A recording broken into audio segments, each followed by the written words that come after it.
Have you ever tried to swat a fly, and regardless how fast you are, the fly manages to fly away? You might have wondered how exactly does it do that? And the answer is that flies perceive time differently than we do. In fact, research suggests that time perception is directly related to size in most cases.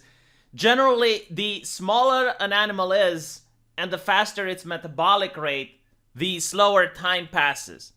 Which means that for a fly, everyone is moving in slow motion, while for a sloth, everyone is moving at light speed around it. This might give you a different understanding about the pain you're inflicting upon a fly when you squash it with a swatter. What may be a fraction of a second from your point of view might be agonizing minutes, if not hours, for the fly. And this applies to other animals as well, like mice and rats and what have you. All of them perceive time differently.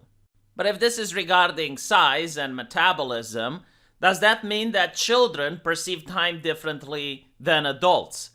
When we were children, was time passing slower than it does for older people? And the answer is not surprisingly yes. Probably a lot of people didn't think about it, but when you were a kid, time was definitely passing slower than when you are an adult.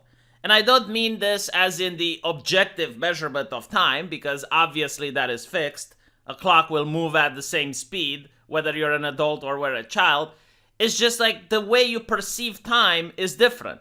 So for example, when you were a kid trying to stay up all night playing video games, would have made the night, quote unquote, last longer than it does if you try to stay a night today during a hospital shift.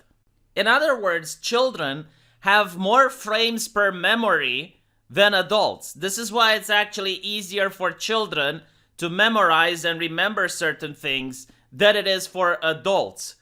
Children have a more wide array of imagery in their head, and it's a lot easier for them to have some frames of a memory in order to remember that specific memory. This is why it's a lot easier for young people to go to a university and study than it is for older people.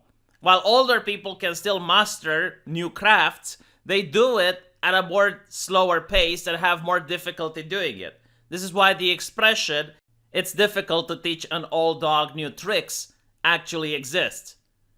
Now what's interesting is that people still don't know the biological method on why this is happening. However, what we do know is why it's important for it to happen. Think about it this way. The reason we forget things is to actually protect our brain. The information we store into our brain would be overloading our systems if we could actually remember every single detail of our lives. So the way our brain works is that it discards information the brain considers useless and maintains the information that we consider important. Now, from the perspective of a child who is 10 years old, the information of 1 year of life is actually a tenth of its entire lived experiences. But from the perspective of a person that's 60-year-old, 1 year of life is just 1/60th of its lived experience.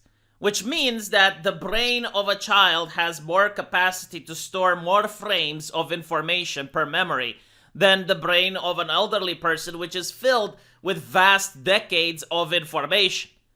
So in a way, it kind of makes sense. The child's brain has a lot of empty storage space and it can afford filling it with frames by frame of memory, while for the elderly person, the brain is already filled with vast libraries of information and just putting something new is incredibly difficult. Now, this might also explain why children have better reaction times at video games. You may have noticed that people who play video games professionally, especially people who play video games that require fast reaction times, such as fighting games or first-person shooters and even MOBA games, those people with time will become worse at the game. Now, it's interesting because the game just requires hand-eye coordination, and it's not like they have a degenerative disease and they just can't move the hand as fast as they used to. If that was the case, you could just change it with a mouse sensitivity and be fine. It's not the case like athletes who their body just can't keep up with the stress anymore because they're aging.